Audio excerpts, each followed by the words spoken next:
제20대 대한민국 대통령 선거를 앞두고 재외선거 유권자 등록 마감이 정확히 한 달 앞으로 다가왔습니다.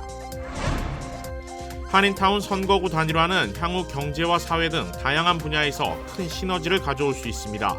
선거구 단일화가 가져올 나비 효과를 알아봅니다. 캘리포니아에서 음식물 쓰레기를 분리수거하는 법안이 내년 1월 1일부터 시행됩니다. 한국전쟁의 종전선언 문제를 놓고 연방하원에서 찬반 논쟁이 가열되고 있습니다. 한인 연방하원의원들의 입장도 엇갈리고 있습니다. 여러분 안녕하십니까? KBS 아메리칸 뉴스입니다. 제20대 대한민국 대통령 선거를 앞두고 재외선거 유권자 등록이 한창입니다. 재외선거 유권자 등록 마감일이 이제 한 달 앞으로 다가왔는데 앞으로 얼마나 많은 유권자 등록이 이뤄질지 관심입니다. 이유수 기자가 보도합니다. 내년 3월 9일 치러질 한국 대선을 앞두고 재외선거인 등록에 점차 속도가 붙고 있습니다. LA 총영사관은 지난 3일 동안 500여 명의 신규 등록자가 나왔고 누적 등록자는 5천 명을 넘어섰다고 밝혔습니다. LA 총영사관은 남은 기간 동안 더 많은 유권자 등록이 이루어질 수 있을 것으로 보고 있습니다. 마감일에 임박할수록 등록률이 오르는 경우가 많기 때문입니다. 지난번 대통령 선거가 13,000명 정도가 등록을 했습니다. 그래서 올해는 선거의 치열함이나 이런 걸 감안했을 때 또 관심도 이런 걸 감안했을 때 한 15,000분까지는 등록하시지 않을까. 내년 한국 대선에는 영주권자를 포함한 대한민국 국적자들은 누구나 참여할 수 있습니다. 직접 LA 총영사관을 방문해 등록해도 되지만 온라인으로도 등록이 가능합니다. 주민등록번호와 유효한 여권 번호만 입력을 하시면은 댁에서 언제든지 간편하게 유권자 등록을 하실 수가 있습니다. 한국 국회에서 법안이 통과되면 관할 구역 내 투표소가 증설될 수도 있습니다. 남가주에 집중된 투표소가 더 넓은 지역으로 확대되면 재외선거인들의 투표율은 더 오를 것으로 보입니다. 투표소를 증설을 하는 법안이 발의가 된 것으로 알고 있습니다. 그래서 12월 중에 통과가 된다면은 LA 총영사관 관할 지역에서는 한 군데에서 두 군데 정도 더 추가로 설치될 가능성은 여전히 있다고 볼 수가 있고요. LA 총영사관은 남은 등록 기간 동안 유권자 등록 독려에 집중한다는 계획입니다. 지역별 순회 영사 업무에도 유권자 출장 등록이 병행됩니다. 재외선거 유권자 등록 마감이 한 달 앞으로 다가왔습니다. LA 총영사관은 남은 기간 동안 최소 15,000여 명이 등록을 마칠 것으로 기대하고 있습니다. KBS 뉴스 이우수입니다. LA 한인타운 선거구가 이제 10지구로 단일화됐다는 보도 전해드렸죠. 이는 단순히 한인사회 투표 결집력이 강화된 효과 외에 더 큰 의미가 있습니다. 그동안 정치력 부재로 제외됐던 각종 프로젝트나 개발 사업들이 한인타운으로 몰릴 수 있고 노숙자 문제 해결 등 사회적 현안에서도 한인사회의 의견이 힘을 받을 수 있습니다. 한인타운 선거구 단일화로 기대할 수 있는 여러 장점들을 김경일 기자가 보도합니다. 앞으로 10년 동안 LA 한인타운이 10지구로 단일화된 지도입니다. 이 지도는 공청회를 거쳐 LA시 의회에서 최종 결정됐습니다.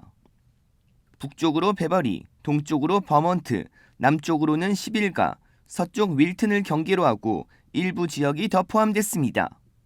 LA 한인타운은 단일 선거구로 10지구 전체 비중의 20%에 달합니다. LA시의회 연간 예산은 100억 달러, 예산은 15명의 LA시 의원들에게 나눠져 지역경제 활성화와 의료 지원 등으로 활용됩니다. LA 한인타운은 동쪽으로 다운타운, 서쪽으로는 부촌인 웨스트 LA 중간에 있습니다. 위치로 봐도 10지구 내 다른 지역보다 한인타운의 경제적 확장성은 더욱 큽니다. 10지구 시의원과 지역 주민들이 합심하면 한인타운은 각종 프로젝트가 조성돼 투자가 많아질 가능성이 높습니다. 또 10지구 시의원은 경제 활성화를 위해 노숙자 등 사회적 문제를 줄여나가 한인타운 발전에 나설 것으로 전망되고 있습니다. 이는 그동안 LA 한인타운이 4개의 선거구로 나눠져 시의원들이 한인타운 경제 개발에 소홀했다는 지적이 많았기 때문입니다. LA 한인타운 10지구 단일화는 선거구 지역의 20%를 차지하는 것 외에도 아시안 유권자가 45% 급증했습니다. LA 한인타운이 10지구로 선거구가 단일화된 만큼 한인 사회도 하나 된 목소리로 한인 정치인을 육성할 수 있는 계기가 마련됐다는 평가입니다. KBS 뉴스 김경일입니다. 캘리포니아에서 가장 심각한 환경 문제 중 하나인 음식물 쓰레기를 분리수거하는 법안이 내년 1월 1일부터 시행됩니다. 이에 따라 내년부터 모든 사업장과 가정들은 음식물 쓰레기를 분리해서 버려야 합니다. 박시몬 기자가 보도합니다. 캘리포니아주 데이비스에 사는 조이 씨. 과일 샐러드를 준비하며 버려지는 껍질 등을 한 곳에 모읍니다. 조이 씨는 음식물 분리수거가 이미 진행되고 있는 지역에 거주하고 있는 평범한 주부입니다. It's really easy. I mean, all you're changing is where you're throwing things. It's just another bin. 조이 씨가 거주하고 있는 데이비스 지역은 지난 2016년 시범적으로 음식물 쓰레기 분리수거를 진행해 왔으며 이미 성공을 거두고 있습니다. 그리고 이 같은 분리수거의 시행은 오는 2022년 1월 1일을 시작으로 캘리포니아주 전역으로 확대됩니다. 버려진 음식물 폐기물은 퇴비화 시설을 통해 농작물의 거름으로 재활용됩니다. 캘리포니아에는 200개의 퇴비화 시설이 준비되어 있으며 현재 35개의 시스템을 가동하고 있습니다. And this material gets marketed for agricultural use, and we also have programs for residents to come out here and get compost.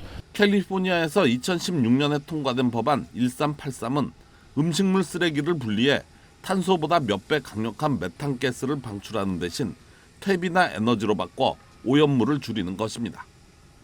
환경보호국은 미국에서 음식물의 낭비는 40%에 달하며 이 음식물들이 매립될 경우 메탄 배출량의 15%를 차지한다고 지적하고 있습니다. Yeah, I think it takes a little while. It takes a little education and a little bit of training for people to get used to anything new. The food comes from the land, and we really should be returning that back to the land. 하지만 새로운 법안이 시행되면서 생겨나는 부작용도 있습니다. 쓰레기 수거 비용이 올라가 요식업계의 부담이 만만치 않기 때문입니다. 여기에 더해 LA를 비롯한 샌디에고나 세크라멘토 등의 대도시는 아직까지 준비가 미비해 내년 1월 1일을 기준으로 이 법안을 시행할 수 있을지도 의문입니다. KBS 뉴스 박시몬입니다. 한국전쟁의 종전선언 문제를 놓고 연방 하원에서 찬반 논쟁이 가열되고 있습니다. 민주공화로 나뉘어진 4명의 한인 연방 하원의원들의 입장도 뚜렷하게 갈리고 있습니다. 공화당 소속 연방 하원의원 35명은 어제 앤서니 블링컨 국무장관, 제이크 설리번 백악관 국가안보 보좌관과 성킴 국무부 대북 특별대표에게 종전선언을 반대한다는 내용의 공동 서한을 보냈습니다. 이번 서한은 하원 외교위원회 소속 영킴 의원이 주도했는데 또 다른 한인 연방 하원의원인 미셸 박 스틸 의원도 이름을 올렸습니다. 서한에는 북한 정권의 비핵화 약속이 없는 일방적인 종전선언에 강력히 반대하고 한반도의 미군과 지역 안정에 심각한 위험을 초래하며 결국 미국 안보에 심각한 결과를 가져오는 것이라는 내용이 담겼습니다. 이번 공화당 의원들의 종전선언 반대 서한은 앞서 지난달 브래드 셔먼 의원을 필두로 민주당 연방 하원의원 23명이 바이든 대통령과 블링컨 국무장관에게 보낸 서한에 맞대응하는 것입니다. 민주당 의원들은 당시 서한에서 종전선언은 북한에 대한 양보가 아닌 미국과 동맹 모두의 국익에 도움이 되는 평화의 중요한 단계라고 밝힌 바 있습니다. 당시 서한에는 민주당 소속 한인 연방 하원 의원들인 앤디 킴, 메릴린 스트릭랜드 의원도 서명에 동참했습니다. 올해 뉴욕시에서 발생한 종교와 인종, 성별 등 각종 혐오 범죄 지표가 모두 증가했습니다. 지난해 대비 2배로 늘어났는데요. 자세한 내용 제휴사 뉴욕 KBTV가 보도합니다. 어제 저녁 뉴욕시 경찰국이 새롭게 발표한 각종 혐오 범죄율 통계에 따르면 지난 1월 1일부터 12월 5일까지 집계된 지표는 지난해 대비 모두 증가했습니다. 그중 반아시안 사건은 지난해 28건에서 올해 129건으로 361% 급증했습니다. 백인에 대한 공격도 지난해 10건에서 20건으로 늘은 반면 흑인에 대한 공격은 지난해 34건에서 30건으로 유일하게 줄었습니다. 반성소수자 사건은 지난해 29건에서 올해 85건으로 193% 늘었습니다. 팬데믹 이전부터 심각했던 반유대인 사건의 경우 지난해 121건에서 올해 183건으로 51% 더 증가했습니다. 무슬림의 경우에도 지난해 4건에서 올해 14건으로 늘었습니다. 이런 가운데 뉴욕시 경찰국의 증오범죄 태스크포스 팀의 체포 건수는 약 106% 증가했습니다. 태스크포스 팀은 올해 벌어진 모든 혐오범죄 사건 총 503건 중 절반 정도인 248건을 체포했다고 발표했습니다. 더머시아 뉴욕시 경찰국장은 특히 혐오범죄를 경험한 아이들의 트라우마에 대해 우려를 표명하며 더 많은 증오범죄와 싸우기 위해 노력하고 있고 체포율에도 진전을 보이고 있다고 말했습니다. Don't ever forget the victims in this and the trauma that these cases inflict not just on them, but the greater society. 뉴욕시는 미국에서 가장 다양한 배경을 가진 사람들이 섞여 사는 만큼 각종 혐오 범죄도 기승을 부리고 있으며 이는 코로나19 팬데믹 발발 이후 급증한 정신건강 이상자들에 의해 행해지고 있다고 뉴욕 경찰은 분석하고 있습니다. KBTV 뉴스 김은지입니다. 미국 기업들이 내년에 물가 상승을 반영해 14년 만에 가장 큰 임금 인상을 계획하고 있다는 분석이 나왔습니다. 비영리 경제조사기관 컨퍼런스 보드는 미국 기업들이 계획한 내년 평균 임금 인상률은 세계 금융위기 당시인 2008년 이후 최고인 평균 3.9%에 이른다고 발표했습니다. 컨퍼런스 보드는 올해 구인난과 함께 많은 기업들이 높은 물가 상승세를 고려해 내년 임금 인상이 불가피하다는 인식을 가지고 있는 것으로 나타났다고 밝혔습니다. 이번 조사는 지난달 229개 기업을 대상으로 실시했는데 절반 이상은 직원이 10,000명 이상인 기업이었습니다. 연방노동부 발표에 따르면 10월 미국 소비자 물가 지수는 1년 전보다 6.2%가 상승해 30년 만에 최고 수준을 기록했습니다. 특히 11월 한 달간의 소비자 물가 지수 상승률은 6.7%에 달했습니다.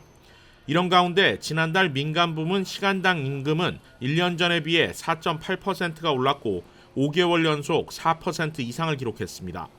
그럼에도 기업의 구인난은 계속되고 있습니다.